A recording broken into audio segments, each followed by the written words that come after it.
ठीक है। तो जैसे कि आप सबको पता है कि हमारे पास है ना 3 पार्ट होते हैं। पार्ट ए होता है दोस्तों, हमारे पास दोस्तों पार्ट बी होता है, और हमारे पास दोस्तों आपका पार्ट सी होता है। अब पार्ट ए में आपको कितने क्वेश्चंस करने होते हैं दोस्तों? 15। पार्ट बी में कितने क्वेश्चंस करने होते हैं दोस्तों? आपको 20। और पार्ट सी में भी कितने क्वेश्चंस करने होते हैं दोस्तों? आपको 20, है ना। अब मैं कह रहा हूँ कि पार्ट ए में आप ज़्यादा क्वेश्चन नहीं भी करिए, तो मैं एक तरीके का आपको एस्टिमेट दे रहा हूँ। मान लीजिए 10 क्वेश्चन आपने यहाँ कर लिए, 10 क्वेश्चन आपने यहाँ कर लिए, और 10 क्वेश्चन आपने दोस्तों यहाँ कर लिए, है ना। हम एवरेज लेके चल रहे हैं। अब आपको पता है कि ये 2 मार्क्स का होता है, ये आपका 3.5 मार्क्स का होता है, और ये आपका दोस्तों 5 मार्क्स का होता है।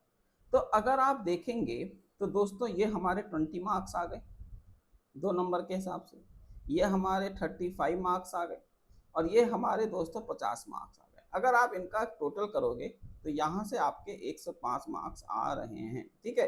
ये मैं तब बता रहा हूँ जब आप 10-10 क्वेश्चन करते हो, है ना। मतलब आप क्या करें, आप 100 के पार चले गए, और इस बार का कट ऑफ कितना गया था? 108 मार्क्स।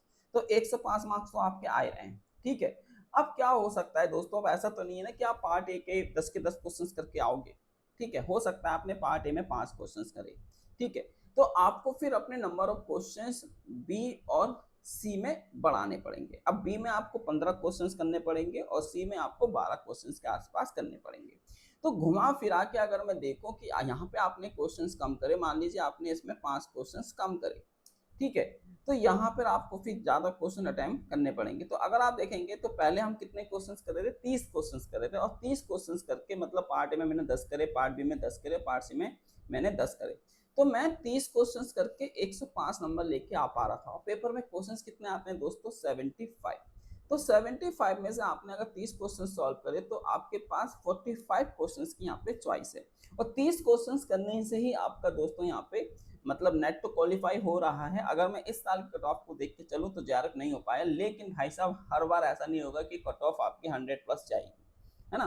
हो सकता है कि इस बार की कट ऑफ 100 हो या 100 से कम भी हो, ठीक है। लेकिन अगर आप 30 क्वेश्चंस बिल्कुल सही टिक करके आए हो, बिल्कुल नो नेगेटिव मार्किंग, तो दोस्तों आपका क्या हो गया है यहाँ पे JRF, ठीक है। अब बस आपको क्या करना है कि इन 30 क्वेश्चंस को आपको कर देना है दोस्तों 40, है ना। क्योंकि देखो कहीं ना कहीं आप गलत भी करोगे, है ना, तो नेगेटिव भी होगा। तो अगर आप दोस्तों 40 क्वेश्चंस कर देते हो 75 क्वेश्चंस में से, है ना, मतलब आपके 75 क्वेश्चंस आए, 40 आप करोगे, तो 35 क्वेश्चंस की आपके पास क्या है दोस्तों? चॉइस, ठीक है। तो 35 क्वेश्चंस में से आपको केवल 40 क्वेश्चंस करने हैं, और अगर आपने 40 क्वेश्चन किसी भी हालत में अगर दोस्तों अटेम्प्ट कर लिए और सही कर दिए, ठीक है, तो आपका भाई दुनिया की कोई ताकत फिर तुम्हारा JRF यहाँ पे नहीं रोक सकती, ठीक है। बस आपको एक कैलकुलेशन बैठानी है कि मैं 40 क्वेश्चंस कैसे कर सकता हूँ, और इसमें नेगेटिव भी आ जाता है कि भाई 1-2 क्वेश्चन आपके नेगेटिव भी होंगे, है ना। तो घुमा फिरा के आपको दोस्तों किसी भी एनी हाउ आपको 40 क्वेश्चन अटेम्प्ट करने हैं मतलब करने हैं, ठीक है।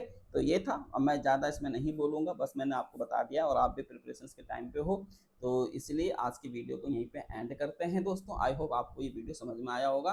और दोस्तों अगर आपको कोई भी डाउट है इस एग्जाम से रिलेटेड, कोई भी आपकी क्वेरी है, तो आप मेरे को यहाँ पे किसी भी प्लेटफॉर्म पे कांटेक्ट कर सकते हैं, इंस्टाग्राम, व्हाट्सएप और टेलीग्राम, ठीक है। तो ये मेरा व्हाट्सएप ग्रुप है, और ये मेरा टेलीग्राम ग्रुप है। इंस्टाग्राम तो मैं क्या ही बोलूँ, ठीक है। तो आप मेरे को व्हाट्सएप और टेलीग्राम इन दोनों प्लेटफॉर्म पे जाके दोस्तों ज्वाइन कर लीजिए, ठीक है।